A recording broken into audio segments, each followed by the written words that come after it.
شبیلہ صاحبہ یوسف رضا گیلانی صاحب کے دور سے الحمدللہ جو پرسیپشن بنا آپ لوگوں کا کرپشن کا، وہ آج بھی وسیم اختر صاحب ڈنکے کی چوٹ پہ بتا رہے ہیں کہ آپ لوگ کرپشن کا پارٹ ہے. تو یہی وہ کرپشن ہے جس کی وجہ سے آپ کے یہ فائر سسٹم، یہ دوسرے ایکوپمنٹس یہ نہیں بن سکے، وہاں انسٹیٹیوشنز نہیں بن سکے بلکہ خراب. اور تو اس کو how would you respond to that? Kamran صاحب، I don't want to get into a blame game کہ یہ ہم پہ کرپشن کا الزام لگائیں، میں ان پہ لگا رہے ہیں وہ تو آپ جواب دیں، آپ وہاں کی نمائندہ ہیں. ٹارگٹ کلنگ کا الزام لگاؤں؟ نہیں، میں بالکل جواب دوں گی، لیکن میں اس سانحے کو پولیٹیسائز کر کے اس ٹریجڈی کی سیویرٹی کو ایک طرف رکھ کے میں پولیٹیکل پوائنٹ سکورنگ میں بالکل نہیں پڑھنا چاہتی ہوں. ظاہری بات ہے ایم کیو ایم کی پوری سیاست چلتی ہی پیپلز پارٹی کو برا بلا کہہ کے ہے.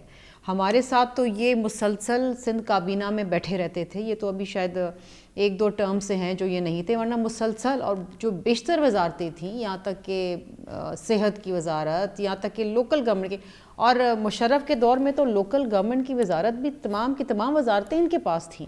دیکھیے، میں اس ڈیبیٹ میں نہیں پڑھنا چاہتی کہ 2003 کے اندر جب غیر قانونی دکانیں گل پلازا میں ریگولرائز کی گئیں تو اس وقت میئر کون تھا، جب اس کا کوریڈور اور اس کے پارکنگ لاٹس میں بھی دکانیں بنا دی گئیں اور اس کو ریگولرائز کیا گیا. I don't want to get into that debate, I can, لیکن میں یہ ضرور کہنا چاہوں گی کہ پیپلز پارٹی آئی تو ایسا بھی وقت تھا کہ ایم کیو ایم کا ایک بڑا بھیانک دور تھا.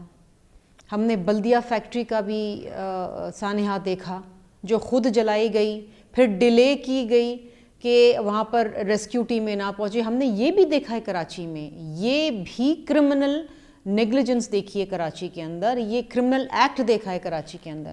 آئی don't want to get into that debate.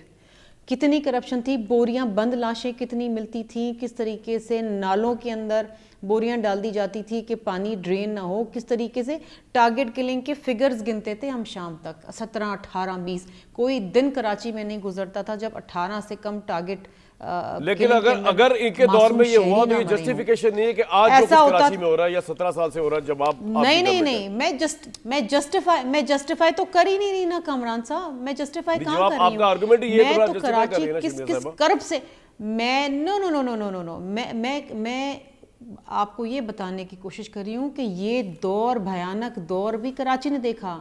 بلدیہ فیکٹری کو آگ لگائی گئی، پھر ایمبولینسز اور فائر بریگیڈز کو ڈیلے کیا گیا کہ وہاں ٹائم پہ نہ پہنچے. ایک نئے فیز میں داخل ہو گئے، پاور تو آپ کے پاس ہی ہے نا، ان کے پاس تو پاور رہی نہیں.